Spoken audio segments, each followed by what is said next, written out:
예수의 십자가 곁에는 예수의 어머니와 이모와 글로바의 아내 마리아와 막달라 마리아가 서 있었습니다. 예수께서는 자기의 어머니와 그 곁에 사랑하는 제자가 서 있는 것을 보시고 어머니에게 말씀하셨습니다. 어머니 보십시오. 당신의 아들입니다. 그리고 그 제자에게는 보아라 내 어머니이다 라고 말씀하셨습니다. 그때부터 그 제자는 예수의 어머니를 자기 집에 모셨습니다. 여러분의 형제이며 예수 안에서 환난과 나라와 인내를 함께 나누는 사람인 나 요한은 하나님의 말씀과 예수의 증언 때문에 반모섬에 있었습니다. 아멘. 네, 요즘 우리는 참 오래 머무는 것이 어려운 세상을 살아가고 있습니다. 우리가 보는 영상은요, 점점 짧아지고 있고요. 그래서 쇼츠와 릴스가 주된 콘텐츠가 되었습니다. 그래서 우리가 5분 이상 되는 영상을 보면 이거 왜 이렇게 길지? 하면서 넘기면서 보게 되는 것이죠. 그래서 영화나 드라마조차 이제는 우리가 길게 느껴져서 유튜브에서 그 영화의 요약본을 찾아보거나 그 드라마의 요약본을 찾아보는 시대입니다. 우리가 글을 읽을 때도 마찬가지죠. 문단이 너무 길어지면 이걸 어떻게 읽지 하면서 눈이 다른 곳을 향하게 됩니다. 한 문장 앞에 오래 머무는 것조차 점점 어려워지는 시대를 우리가 살아가고 있는 것이죠. 그렇게 이제는 우리는 불편하면 넘기고 조금 지루하면 스킵하고 마음에 들지 않으면 그만두고 떠나는데 너무 익숙해졌습니다. 그런데 문제는요, 이 습관이 우리가 콘텐츠와 다른 어떤 문화를 소비하는 데에만 머무르지 않는다는 것이죠. 우리의 관계에서도 또 나의 공동체에서도 또 나의 신앙에서도 우리가 머무는 것이 점점 어려워져 가고 있습니다. 우리가 예배는 드리지만 설교가 조금 더 길어지기 시작하면 우리의 마음과 우리의 생각은 다른 곳을 향하게 되죠. 또 우리가 말씀을 깊이 묵상하기보다는 그 긴 말씀보다 그 말씀을 한 줄로 요약해 준 것을 찾고 싶습니다. 그래서 마음에 드는 한 문장만 남기고 다른 것은 흘려 보내게 되는 것이죠. 마찬가지로 우리가 큐티를 할 때도 큐티를 하는데 진득하니 앉아서 하나님의 말씀을 묵상하는 것이 아니라 시간이 없네, 오늘은 이 정도면 됐다 하고 큐티책을 덮어 버리는 거죠. 기도할 때도 마찬가지입니다. 기다림이 필요한 기도보다는 기도가 빨리 지금 오늘 기도하면 이제 기도가 끝났을 때 그 기도가 이루어졌으면 좋겠는 마음이 우리에게는 가득합니다. 관계에서도 우리가 불편해지면 그 관계가 불편해지면 참고 기다리기보다는 그 관계를 끊어내고 싶습니다. 공동체에서도 내가 마음이 상하고 또 누군가에게 상처받게 되면 그곳 가운데 머무르는 것이 아니라 공동체를 떠나야겠다라는 마음이 드는 것이죠. 이러한 마음들은요, 우리가 저 하나님 떠날게요 라고 이야기하는 것은 아니지만 하나님 앞에 오래 머무르지 않게 되는 것입니다. 그러나 오늘 본문에는요, 모두가 떠난 자리에 끝까지 그 십자가 앞에 머문 제자 한 사람이 나옵니다. 요한은요, 처음부터 온유하고 성숙한 제자가 아니었습니다. 이 요한은 세베대의 아들이며 또 야고보의 동생으로 갈릴리에서 어부로 살던 사람이었습니다. 그리고 비교적으로 또 부유한 가정 출신이었어요. 학자들에 따르면 이 요한은 12명의 제자들 중에 가장 어린 제자였다. 그래서 이 요한의 나이는 10대 중후반 정도였을 것이다. 한 19, 18 정도였을 거라 봅니다.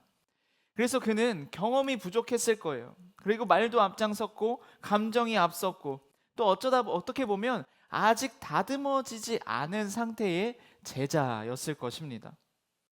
그래서 성경은 이 요한과 야고보를 가리켜 예수님께서는 보아너게 우레의 아들, 천둥의 아들이다 라고 별명을 지어주셨죠. 또한 이 요한은 형 야고보와 함께 예수님의 그 영광의 날, 그때 좌편에 우편에 앉고 싶다라고 이야기했던 사람입니다. 그 안에는 세속적인 야망도 함께 있었던 것이죠. 그런데 이 요한이 지금 예수님의 십자가 곁에 서 있습니다. 다른 제자들은 다 떠났는데 이 요한만 그 십자가 곁에 있는 것이죠. 요한은 도망치지 않았고 숨지 않았고 끝까지 그곳 가운데 머물러 있었습니다. 그리고 훗날 그는 자신을 이렇게 부릅니다. 예수님께서 사랑하시는 제자. 요한이 그 십자가 앞에 머물렀을 때 아직은 완성되지 않았고 아직은 혈기왕성했던 그 요한이 이제 그의 정체성이 출세한 제자가 아니라 예수님께서 사랑하시는 제자로 더욱 분명해졌습니다. 여러분, 머무는 것이 어려운 이 세상을 살아가는 우리에게 오늘 이 요한이 그 십자가 곁에 머물렀던 그 모습을 통해서 그에게 어떤 변화가 일어났는가? 그렇다면 우리에게는 또 어떤 변화가 일어나야 하는가? 함께 나누기를 소망합니다. 우리 함께 읽었던 본문 말씀 25절에서 27절을 우리 다시 한번 읽어보도록 하겠습니다. 함께 읽겠습니다. 예수의 십자가 곁에는 예수의 어머니와 이모와 글로바의 아내 마리아와 막달라 마리아가 서 있었습니다. 예수께서는 자기의 어머니와 그 곁에 사랑하는 제자가 서 있는 것을 보시고 어머니에게 말씀하셨습니다. 어머니 보십시오. 당신의 아들입니다. 그리고 그 제자에게는 보아라 내 어머니다 라고 말씀하셨습니다. 그때부터 그 제자는 예수의 어머니를 자기 집에 모셨습니다. 아멘. 여러분, 우리가 함께 읽은 요한복음 19장을 보면요, 예수님의 그 십자가 곁에 머물렀던 사람들의 이름이 나옵니다. 예수님의 어머니와 그리고 이모, 그리고 글로바의 아내 마리아, 막달라 마리아, 그리고 사랑하는 제자 요한입니다. 한 가지 이상하지만 또 분명한 것은요, 다른 제자의 이름은 하나도 나오지 않는다라는 것이죠. 예수님의 제자가 한 명도 아니고 12명이나 있었는데, 그리고 예수님을 따르던 정말 많은 사람들이 있었는데 그들의 이름은 이곳 가운데 기록되어 있지 않습니다. 왜 기록되어 있지 않았을까요? 그들은 이 자리에 없었기 때문이에요. 이 장면은 다른 성경 어디에도 기록되어 있지 않지만 이 요한복음에만 기록되어 있습니다.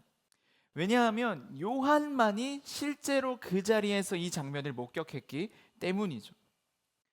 예수님을 따르던 제자들 기적도 봤고요, 예수님이 행하시는 많은 말씀들을 들었습니다. 눈앞에 펼쳐지는 병 고침 받은 그런 일들과 또 물이 변하여 포도주가 되는 것들과 여러 가지 기적들을 경험했습니다. 그래서 그 예수님 앞에 헌신을 고백했던 그 제자들, 그런데 정작 가장 중요한 순간에는 그 자리를 떠났습니다. 그 자리를 다 떠나고 한 사람 요한만 남아 있었던 거죠. 왜냐하면 그들은 너무 두려웠던 거예요. 예수님이 십자가에 못 박혀 죽는 그 상황이 감당이 되지 않았던 겁니다.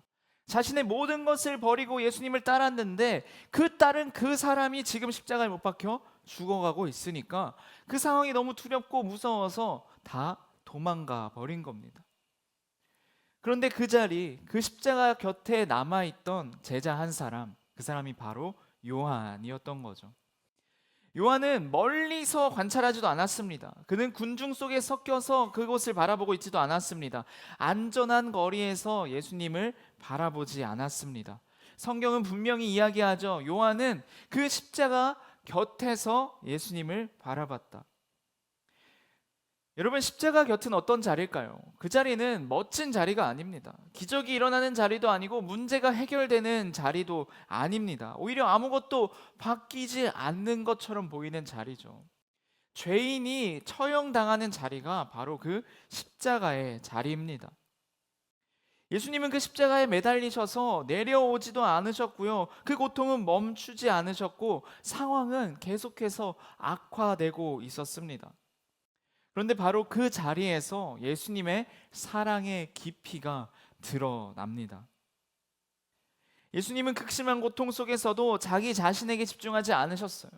내가 너무 아프고 지금 너무 힘들지만 그 자리에 십자가 위에서의 자기의 아픔보다 자기의 눈앞에 슬퍼하는 사랑하는 어머니의 아픔을 먼저 보았습니다. 그리고 어머니를 바라보며 이야기하는 것이죠. 어머니 보십시오, 아들입니다. 그리고 요한을 바라보며 이야기합니다. 봐라, 너의 어머니다. 이 장면은 단순한 효도의 장면이 아닙니다. 예수님이 아들로서 어머니가 내가 죽으면 이제 혼자 계시겠네? 제자, 그럼 이제 너가 이 어머니의 아들이 되라. 이렇게 해서 예수님의 효도의 마음이 드러나는 장면이 아닙니다. 이것은 예수님의 사랑이 어디까지 내려가는가를 보여주는 장면인 것이죠. 사랑은 말로 할 수 있을 때만 사랑이 아닙니다. 힘이 있을 때만 유지되는 감정도 아닌 것이죠. 예수님의 사랑은요, 가장 연약해진 그 순간에도 멈추지 않는 사랑이었습니다. 요한은 어떻게 이 장면을 기록할 수 있었을까? 예수님이 그렇게 하는 그 모습을 어떻게 볼 수 있었을까요? 요한의 믿음이 남들과 달리 훌륭해서가 아니라, 그에게는 담력이 있어서가 아니라 단 하나의 이유죠. 그는 그 십자가 곁을 떠나지 않았습니다. 다른 제자들이 이 사랑을 몰랐던 것이 아니에요. 예수님이 사랑이다라는 것을 다른 제자들이 몰랐던 것은 아닙니다. 그들도 사랑을 들었고 그들도 예수님의 사랑을 경험했습니다. 하지만 그 순간, 정말 중요한 결정적인 그 순간, 예수님이 십자가에 못 박히는 그 자리에는 다른 제자들은 머무르지 않았습니다. 머무르지 않으면 그 사랑의 깊이는 볼 수가 없는 것이죠. 여러분, 우리도 마찬가지입니다. 우리의 신앙도요, 멀리서 바라보면 피상적으로만 보입니다. 능력과 은사와 응답, 그리고 결과만 보이게 됩니다. 하지만 우리가 십자가 곁에 머물게 되면 우리는 하나님의 능력보다 하나님의 마음을 더 먼저 보게 되는 것이죠. 그렇게 사랑하는 여러분, 십자가 앞에 머무는 삶을 살아가는 우리가 되기를 소망합니다. 우리가 십자가 앞에 머물 때 우리가 깨닫게 되는 것이 있는데요. 우리가 십자가를 계속 바라보게 되면 우리가 깨닫게 되는 것은 예수님이 나를 사랑하신다라는 겁니다. 예수님께서는 나를 포기치 않으신다. 그리고 예수님이 너무 나를 사랑하셔서 저기 십자가에 못 박혀 죽으셨다라는 것을 우리는 깨닫게 되는 것이죠. 그래서 오늘 말씀은 우리에게 권면하고 있는 것입니다. 포기하지 말아라. 그리고 십자가 앞으로 나아가라. 우리가 어려울 때일수록, 우리가 힘들 때일수록, 우리가 떠나고 싶을수록 뒤로 물러서는 것이 아니라 오히려 그 십자가 앞으로 나아가야 한다라는 것이죠. 우리가 기도가 잘 되지 않을 때도, 말씀이 잘 들리지 않을 때도, 그 예배의 자리에 앉아 있는 것조차 버거울 때도 우리는 그 자리를 떠나지 않아야 하는 겁니다. 우리는 그때에도 십자가를 바라보며 십자가 곁에 머물러야 하는 것이죠. 왜냐하면 모든 고통과 혼란 속에서도 우리를 먼저 챙기시고 먼저 부르신 그 사랑의 예수님께서 그곳 가운데 계시기 때문입니다. 그렇게 우리가 십자가 곁에 머물게 된다면 그곳에서 예수님의 사랑, 날 향한 예수님의 사랑을 깨닫고 그곳에서 예수님을 붙들 수 있게 되는 것이죠. 그래서 십자가 곁에 머무는 사람은요, 고통이 없어진 사람이 아니라 그 사랑이 끊이지 않는 사람이 되는 것입니다. 그래서 우리가 십자가 곁에 머물 때 우리는 하나님의 능력보다 우리를 사랑하시는 그 하나님의 마음을 더욱더 깨닫게 되는 것이죠. 그런데 예수님의 그 사랑은요, 여기서 멈추지 않습니다. 이 사랑은 요한의 삶을 향한 그 책임의 부르심으로 이어집니다. 우리 오늘 본문 말씀 26, 27절 우리 아까 읽었는데 한 번 더 읽어보도록 하겠습니다. 함께 읽겠습니다. 예수께서는 자기의 어머니와 그 곁에 사랑하는 제자가 서 있는 것을 보시고 어머니에게 말씀하셨습니다. 어머니 보십시오. 당신의 아들입니다. 그리고 그 제자에게는 보아라 내 어머니다 라고 말씀하셨습니다. 그때부터 그 제자는 예수의 어머니를 자기 집에 모셨습니다. 아멘. 여러분, 십자가 곁에 머문 그 요한은요, 이제 그곳에서 예수님이 우리를 얼마나 사랑하는구나 깨달았습니다. 근데 이제 그 사랑의 깊이를 보기만 한 것으로 멈추는 것이 아니라 이제 예수님의 사랑을 그 요한의 삶 가운데 드러나기 시작했습니다. 요한의 삶을 향한 책임으로 그 감동이 이어져 가고 있는 것이죠. 그 십자가 곁에는요, 요한뿐만 아니라 예수님을 따르던 다른 여인들도 함께 있었습니다. 그 중에는 예수님의 어머니도 함께 계셨죠. 그래서 오늘 본문 말씀을 보니까요, 예수님은 십자가 위에서 요한에게 말씀하셨어요. 보라, 내 어머니다. 여러분, 이 말씀은요, 단순한 부탁이 아닙니다. 예수님은 지금 자신이 사랑하는 가장 사랑하는 두 사람을 서로에게 맡기고 있는 것이죠. 가장 사랑하는 어머니, 그리고 내가 사랑하는 제자 요한. 이 둘을 서로에게 맡기고 있는 것입니다. 여러분, 우리가 이 장면을 조금 더 현실적으로 생각해 보면요, 결코 가벼운 상황이 아닙니다.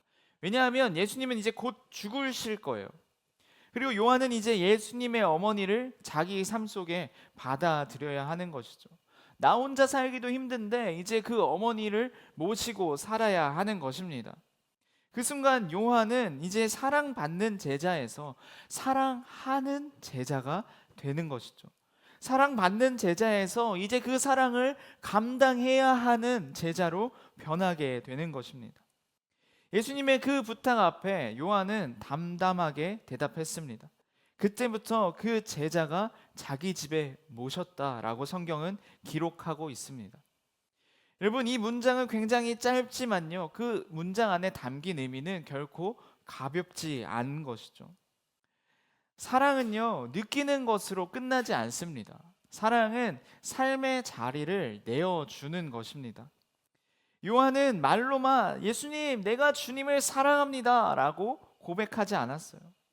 그는 자신의 집을 내어주었고요, 그리고 자기의 일상을 내어주었고, 자기의 미래 또한 열어놓고 예수님께 다 맡겨 놓았습니다.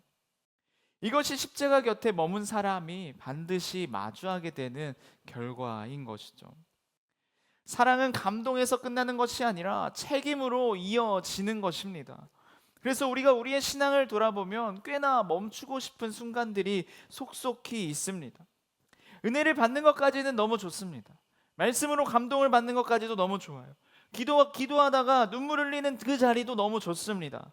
그런데 그 다음, 그러나 이제 너가 감당해야 한다라는 그 말씀 앞에서는 우리는 종종 그것을 받아들이기보다는 한 걸음 물러서게 됩니다.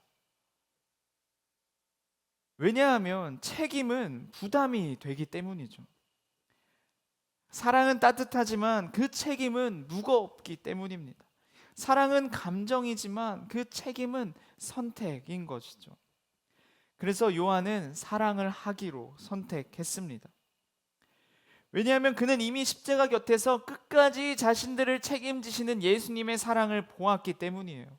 예수님은 죽어가면서 자신의 삶을 다 잃어가는 그 순간에도 사람을 맡기셨어요. 사랑을 포기하지 않으셨습니다. 그래서 이제 그 사랑을 본 사람은 이제 그렇게 살아갈 수밖에 없는 것이죠. 주님이 나를 이렇게 책임지셨다면 나도 이제 누군가를 책임지며 살겠습니다 라는 고백이 흘러나올 수밖에 없는 것이죠. 그렇게 십자가 곁에 머문 사람은 그냥 주어진 자리에서 편하게만 살아가는 것이 아니라 조금 불편할지라도 나에게 맡겨진 사람들을 사랑하며 살아가는 사람이 되는 것입니다. 사랑하는 여러분, 사랑하기로 결단하는 우리가 되기를 예수님의 이름으로 축복합니다. 우리 옆 사람에게 이렇게 축복하겠습니다. 사랑하며 살지어다. 사랑하며 살지어다. 우리가 공동체 안에서, 또 나의 관계 안에서, 나의 교회 안에서 또 불편하고 또 귀찮고 부담되는 자리가 있다면 어쩌면 나에게 주어진 그 자리가 사랑을 책임지고 그곳에서 살아내라 라는 부르심일 수도 있습니다. 여러분, 십자가 앞에 머무는 삶은요, 아무 책임이 없는 그런 삶이 아닙니다. 오히려 사랑 때문에 책임지는 삶을 선택하는 삶입니다. 요한은 이 선택 이후에 편안한 인생을 살지 않았어요. 요한은 사랑하기로 결단한 그 순간부터 앞으로는 편안하고 그리고 앞으로 행복한 일만 가득하기를 했으면 너무나 좋겠지만 그의 인생은 편안하지 않았습니다. 그러나 그는 예수님을 닮는 사람으로 점점 자라나게 되었습니다. 그리고 이 삶은 마침내 한 자리로 이어졌는데요, 사랑의 책임을 감당하는 사람은 그 사랑을 세상 가운데 증언하는 사람으로 살아가게 됩니다. 우리 본문 말씀 요한계시록 1장 9절 말씀 우리 다시 한번 읽어보도록 하겠습니다. 함께 읽겠습니다. 여러분의 형제이며 예수 안에서 환난과 나라와 인내를 함께 나누는 사람인 나 요한은 하나님의 말씀과 예수의 증언 때문에 patmos섬에 있습니다. 요한은 십자가 곁에 머물렀고 그 사랑을 책임지며 살아냈습니다. 그렇다면 그 사랑은 요한의 인생에서 어떻게 드러나게 됐을까요? 성경은 요한을 직접적으로 그 사랑의 사도라고 명칭하지는 않습니다. 그런데 교회는 그의 기록과 그의 삶을 통해서 요한을 사랑의 사도라고 불러왔습니다. 요한은요, 사랑을 가장 많이 말한 사람일 뿐만 아니라 사랑을 살아낸 사람이었어요. 요한은 다른 어떤 사도들보다 사랑이라는 그 단어를 가장 많이 사용한 사람입니다. 요한이 쓴 성경 요한 1서를 보면요, 요한은 반복해서 이렇게 이야기합니다. 사랑하는 자들아, 우리가 서로 사랑하자. 하나님은 사랑이시다. 사랑하지 아니하는 자는 하나님을 알지 못한다. 요한은 어쩌면 굉장한 사랑꾼이었던 것이죠. 중요한 것은요, 요한이 이 말을 편안한 자리에서 쓴 것이 아니다라는 거예요. 요한이 사랑꾼이어서 오늘 사랑하기 너무 좋은 날이네, 이 편지를 써야지, 그러면서 사랑 이렇게 적은 것이 아니라는 것이죠. 그가 이 요한일서, 이 요한서신, 이 편지의 사랑이라는 말을 기록하는 그 시점에는요, 교회가 박해당하고 성도들이 흩어지고 믿음을 지키는 것이 너무나 위협적이었던 그 시대에 그 사랑에 관한 편지를 기록했던 것입니다.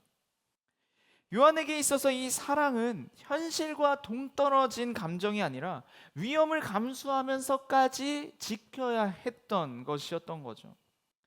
그렇게 요한은 십자가 곁에 머물렀고 그 사랑을 책임지며 살아갔습니다. 그렇다면 그 사랑의 삶의 끝은 무엇이었을까요? 요한의 인생은 편안한 자리로 이어지지 않았습니다. 그 또한 박해를 받았고 쫓겨났고 마침내 반모섬이라는 곳에 유배를 당했습니다. 그때 요한은 오늘 말씀처럼 자신을 이렇게 소개하는 것이죠. 나 요한은 예수 안에서 환난과 나라와 인내를 함께 나누는 자다. 여러분, 이 한 문장이 요한의 인생 전체를 요약하고 있습니다. 요한은 환난만 겪은 사람이 아니고요, 요한은 하나님의 나라만을 바라봤던 사람이 아니라, 인내만 강조했던 사람이 아니라 그 모든 것을 예수 안에서 함께 나누던 사람이었습니다. 십자가 곁에 머문 사람은 고난을 피하는 사람이 아닙니다. 그리고 그 고난 속에서 하나님의 나라를 놓치지 않는 사람입니다. 요한은 십자가 앞에서 사랑을 보았고 또 그 사랑을 자신의 삶으로 책임졌고 마침내 그 사랑 때문에 고난의 자리까지 나아가 그 길을 걷고 있는 것이죠. 그런데 놀라운 사실은요, 요한이 그 사랑 때문에 고난의 자리에 있지만, 지금 이 반모섬의 유배당에 있지만, 그래서 절망의 자리에 있지만, 성경의 가장 마지막 권인 요한계시록을 그 반모섬에서 기록했습니다. 고립의 자리였고요, 침묵의 자리였고요, 아무 영향력도 없어 보이는 그 유배지에서 하나님 나라의 가장 위대한 비전이 선포가 된 것이죠. 우리가 십자가 곁에 머무는 삶, 그래서 끝끝내 그 사랑하기를 포기하지 않는 삶은요, 세상이 바라보기에 세상에서 밀려나는 삶 같기도 합니다. 또 바보 같아 보일 수도 있습니다. 그러나 하나님이 보시기에는 그러한 삶이 바로 하나님의 나라를 세워가는 삶인 것이죠. 하나님의 나라는 힘 있는 사람들이 세우는 것이 아닙니다. 하나님의 나라는 능력 있는 사람이 세우는 것이 아닙니다. 하나님의 나라는 십자가 곁에 서서 사랑하기를 끝끝내 포기하지 않는 사람들을 위해, 사람들을 통해 세워지는 것이죠. 사랑하는 여러분, 우리가 사랑하기를 포기하지 않는 인생이 되기를 소망합니다. 그래서 우리가 사랑 때문에 어떠한 자리를 지키고 있다면, 불편하지만 떠나지 않고 있다면, 결코 쉽지 않지만 그 관계를 계속해서 붙들고 있다면, 그것은 우리는 보이지 않는 하나님 나라를 지금도 사랑으로 세워가는 삶이 되는 것이죠. 하나님의 나라는 우리가 대단해서 세워지는 것이 아니라 우리가 십자가 곁에 머물며 끝끝내 나의 주위의 사람들을 사랑하기를 포기하지 않을 때 계속해서 확장되어 가는 줄 믿습니다. 우리 옆 사람 이렇게 축복하겠습니다. 사랑으로 하나님의 나라를 세울지어다. 사랑으로 하나님의 나라를 세울지어다. 말씀을 정리하겠습니다. 오늘 우리는 요한의 삶을 통해서 십자가 곁에 머무는 것이 어떤 삶인가 함께 살펴보았는데요. 첫 번째로 그 십자가 곁에 머무는 자는요, 사랑의 깊이를 경험하게 됩니다. 우리는 그 십자가 앞에 머물 때 우리가 깨닫게 되는 것, 예수님의 사랑을 깨닫게 되는 것이죠. 아, 예수님이 나를 너무나 사랑하시는구나. 그래서 저 십자가에 못 박혀 죽으실 정도로 나를 사랑했구나. 그것을 우리는 깨닫게 됩니다. 그러니 우리는 포기하지 않고 그 십자가 앞에 나아가 예수님께 붙들고 예수님 앞에 우리의 모든 것들을 아뢰을 수가 있는 것이죠. 두 번째로 십자가 곁에 머무는 자는요, 사랑을 책임으로 살아냅니다. 나만 사랑하고 요한은 그 사랑을 말로만 고백하는 데서 멈추지 않았습니다.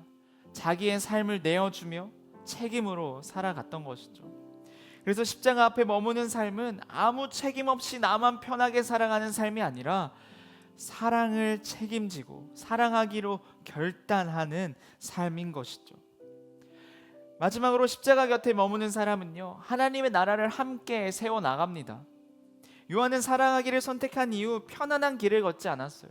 환난을 겪고 유배를 당했고 반모 섬으로 떠났습니다. 그리고 그를 통해 하나님께서는 하나님 나라의 비전을 선포하셨어요. 사랑하기를 끝끝내 포기하지 않는 사람을 통해 하나님은 일하신다라는 겁니다. 사랑하는 여러분, 우리는 지금 어디에 머물러 있습니까? 나는 지금 편한 자리에 머물러 있습니까?